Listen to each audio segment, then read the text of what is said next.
Bonjour, ici Edgar Chaput. Bonjour, ici Damien Meunier. Cette semaine, à Top Chrono. Les camionneurs québécois et canadiens ont fait beaucoup parler d'eux en début d'année. Une de nos reporters a fait de la route avec eux pour mieux comprendre leur mode de vie. Les personnes transgenres ont été particulièrement impactées par le pass vaccinal. Nous allons voir cette semaine quels ont été leurs défis. Les Premières Nations visent le rapatriement de leurs œuvres d'art. Notre reportage tentera de comprendre pourquoi et surtout comment elles s'y prennent. Tout cela et bien plus encore en 27 minutes. Bienvenue dans Top Chrono.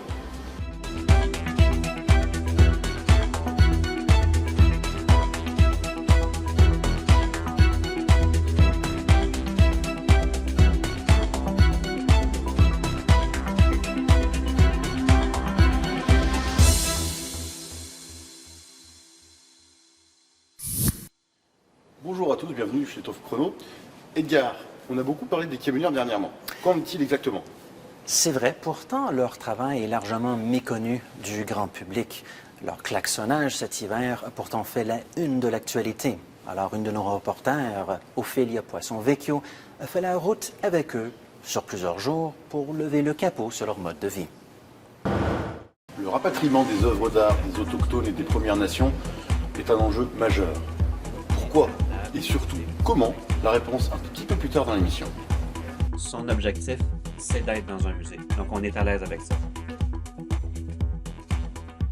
Avec la hausse des cas et la possible retour d'une 6e vague et d'un nouveau pass vaccinal, est-ce qu'on est tous logés à la même enseigne par rapport à ce pass? Excellente question et la réponse est très nuancée. Bien que le passeport vaccinal présente son lot de défis pour plusieurs personnes, qu'en est-il des personnes transgenres qui, eux, à ce jour, cherchent à se faire reconnaître? Notre reportage de Marie-Ève Buisson nous explique leurs enjeux.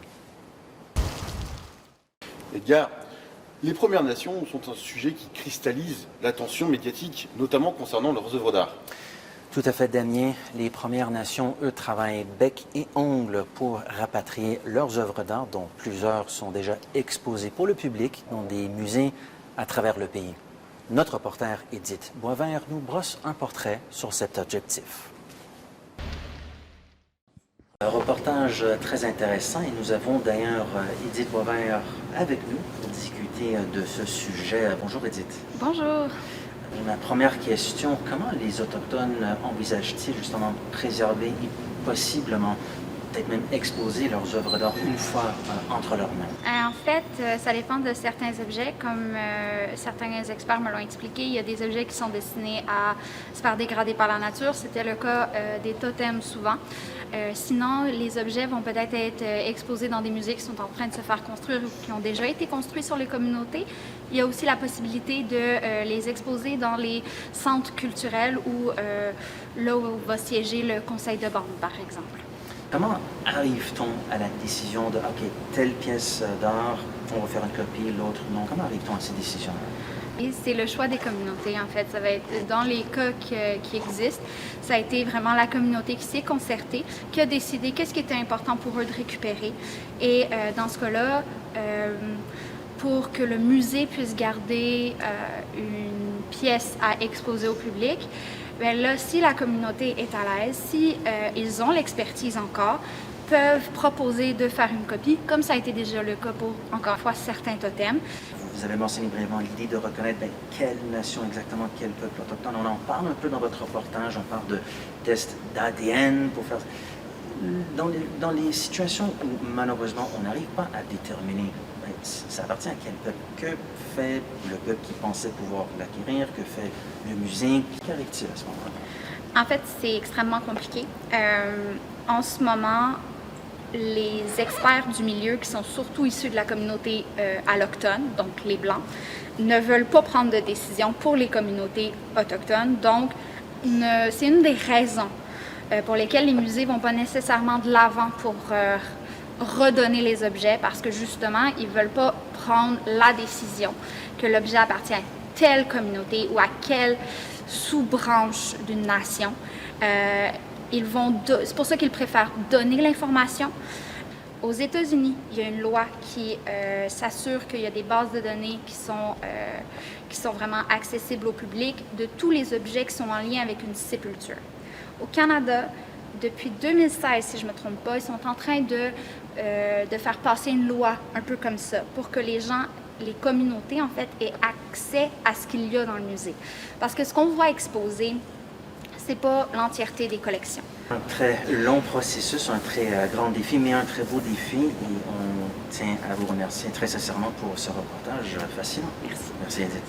Un peu plus tard dans l'émission, un reportage sur la région éloignée du Québec qui ont enfin accès à Internet grâce à l'Internet de l'espace. Reste actuellement inadéquat, comme nous l'explique Olivier Brunet. Dans le monde du sport, maintenant, retrait au bâton pour les partisans montréalais de baseball et de leur ancienne équipe, les Expos.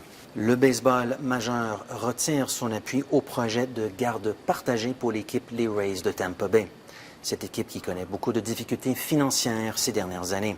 Le concept est en développement depuis 2019 par le propriétaire de l'équipe Stuart Sternberg et l'entrepreneur montréalais Stephen Bromfman. Il prévoyait le retour du baseball majeur à Montréal en 2028 pour la moitié des matchs à domicile des Rays. Après le sport, parlons un peu de nouvelles technologies, notamment la collecte des données. Oui, effectivement, c'est un enjeu majeur. On a pu le constater dernièrement avec l'application ELISE, développée en janvier 2022, notamment pour aider les Français dans leur choix de politique en vue des élections présidentielles qui viennent de se dérouler en France. Il y a eu un gros problème de collecte de données et d'anonymisation des données. Nous avons justement retrouvé sur place notre reporter, Alizé Rivalta, qui va nous en dire plus. Une nouvelle application qui est au Québec. Justement, Edgar, en parlant de nouvelles technologies, une bonne nouvelle pour certains citoyens? Effectivement, on parle ici des citoyens des régions les plus éloignées du Québec qui vont finalement avoir accès à Internet haute vitesse grâce à un service venu de l'espace. Notre reporter Renaud Chicoine-McKenzie est allé rencontrer une famille qui s'est branchée.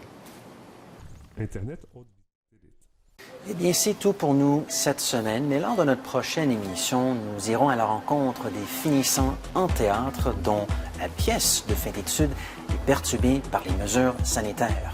Comment confronter une telle tragédie? De distance entre les gens.